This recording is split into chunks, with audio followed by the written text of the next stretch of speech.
ceritakan, yang hidup di tahun 471 Hijriah dan meninggal tahun 560-an lah, tahun 560 sekian, 61 atau ya, jadi hidup sekitar ya sekurang lebih 90 tahun dia usianya.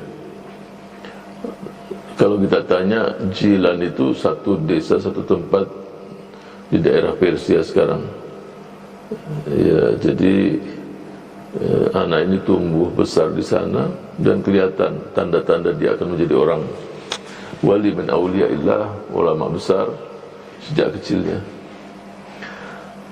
Jadi ketika dia usia 16-17 tahun, kepingin dia ke Baghdad. Antum tahu dari Persia ke sana kan juga berpekan-pekan baru sampai. Baru diizinkan oleh ibunya dia berangkat. Ibunya usia 70 tahun. Artinya ketika berpisah dengan anaknya, ya nanti ketemunya insyaAllah di surga udah. Untuk bayangkan, karena dulu perjalanan dulu bukan seperti sekarang. Dan ibunya udah nyimpen sejak ayahnya. Jadi sejak kecil udah yatim dia. Ayahnya meninggalkan 40 dinar. Bawakan, ini ceritanya udah sering kita dengar. Syekh Abdul Qadir Jilani berangkat dia, dirampok di jalan, tapi ibunya berpesan, wahai Ananda, kalau sampai pesan ibu cuma satu, kamu jangan bohong. Kamu jangan bohong. Akhirnya dia berangkat di jalan dirampok. Sampai ke dia, yang paling muda dia. Sampai perampok tanya, kamu punya uang? Punya. Ah, bohong kau. Muka begini ada, masa punya uang 40 dinar lagi. Gak percaya jadi. Aman juga uangnya dia. Lapor sama pimpinannya. Dia bilang ada anak itu. Ah, itu benar itu, coba panggil dia ke sini. Biasa anak-anak gak suka bohong. Kamu punya. Mana uang itu juga? Kenapa kamu jujur? Pesan ibu saya. Dan memang nasihat ibu dan perintah Allah supaya saya tidak bohong. Antum tahu itu kepala perampoknya. Dia bilang tubna ilallah, tubna, kembali semua.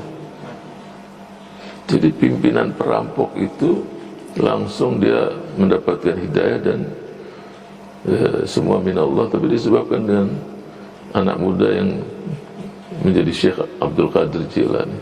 Uang dikembalikan semua, tobat semua dia. Syekh Abdul Qadir Jilani. Jadi di zaman dia itu ilmu syariat dan tasawuf semua kembali ke dia semua. Marji' dalam di zaman dia, antum tahu ketika dia memberikan pengajian di Baghdad tahun 521 Hijriah, udah rujukan umat ya. Majelisnya nggak kurang dari 70.000 di zaman itu. Sekarang pertanyaannya, kan nggak ada mikrofon Ustaz, bagaimana bisa dengar? Ya, pertanyaan itu kan wajar kan, 70.000. Kalau di Jawa Barat ada nama apa itu yang nggak pakai mikrofon juga? Pengajian apa itu yang nggak pakai pengeras suara? Anti speaker apa namanya? Tapi mungkin jumlahnya nggak besar ya. Mungkin jumlahnya ratusan atau maksimal 1.000. Tapi kalau dalam keheningan sampai juga itu mungkin 1.000. Nah ini 70.000. Jadi yang mendengar menyampaikan sampai nggak dengar.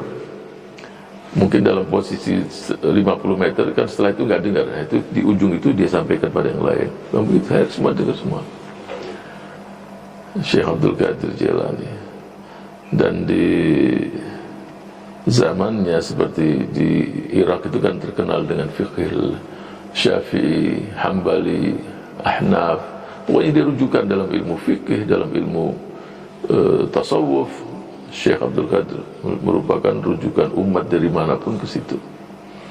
Sehingga suatu saat dia berjalan-jalan di jalan-jalan yang bukan jalan besar di kota Baghdad. Di malam itu dia berjalan dengan para murid-muridnya dan tulabnya, jumpa dengan orang lagi mabuk tapi sadar. Lewatlah Syekh Abdul Qadir Jilani. Terus ngomong dia, ya Syekh Abdul Qadir, Allahu qadir am ghairu qadir. Bayangkan, jadi mabuk pun masih bisa bersaja. Kan bahasanya bersaja itu. Ya Syekh Abdul Qadir, Allahu qadir am ghairu qadir. Jadi yang pertama, kedua, yang ketiga dia ngomong lagi si yang pemabuk ini. Biasa kalau pemabuk yang udah profesional, dia berapa botol masih sadar juga. Yang bahaya itu yang pemula itu, hilang langsung. Syekh Abdul Qadir, Allahu qadir am ghairu qadir. Yang ketiga itu langsung Syekh Abdul Qadir Jailani. Yang pertama ketika dikatakan dia Syekh Abdul Qadir, Allahu qadir am ghairu qadir, dia mengatakan bala sambil dia tersenyum, Allahu qadir.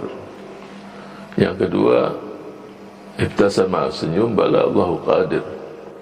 Yang ketiga ketika orang tadi mengatakan Allahu qadir am ghairu qadir, langsung dia sujud sambil dia menangis. Murid-murid yang lain bingung, ini apa ini ceritanya, kok komunikasinya dengan orang yang peminum ini kok nyambung. Sambil dia katakan, wahai murid-muridku, bawa dia ke pesantren lah bahasa kita sekarang, bersihkan, kasih pakaian. Yang pertama tadi si orang yang peminum tadi mengatakan Allahu qadir am ghairu qadir, apakah aku ini apakah Allah, bahasa dia itu, sangat berkuasa untuk menerima tobat-tobatku ini? Bala, pasti Allah akan mengampunkan dosa-dosa kamu.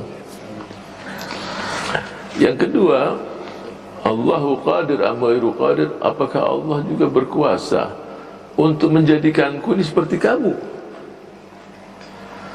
Syekh Abdul Qadir Jailani mengatakan, alah, pasti Allah berkuasa untuk mengangkat derajatmu ini, menjadikan seperti aku.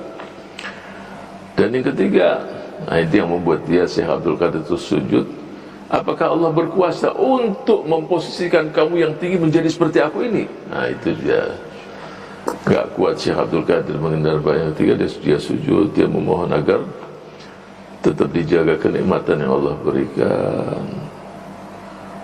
Itu jadi berapa banyak kisah orang-orang pemabuk, tapi dan secepatnya pula mendapatkan hidayah. Ya, ada lagi satu di zaman kita sekarang lah, mungkin 30 tahun lalu, 40 tahun lalu, di daerah, seingat saya di daerah Syria, ada juga satu alim besar mau ke masjid, dicegat juga sama ini pemabuk. Enggak tahu, diajak ngomong, dia udah enggak kuat, pusing, dia bilang baunya ini, karena ngomong itu kan bau. Sampai di depan masjid, tapi dia sabar aja udah. So mungkin dia dengar cerita Syekh Abdul Qadir Jailani, wah ini belum apa-apa kalau dibandingin zaman Syekh Abdul Qadir. Sampai di masjid, terus diajak masuk pemabuk tadi.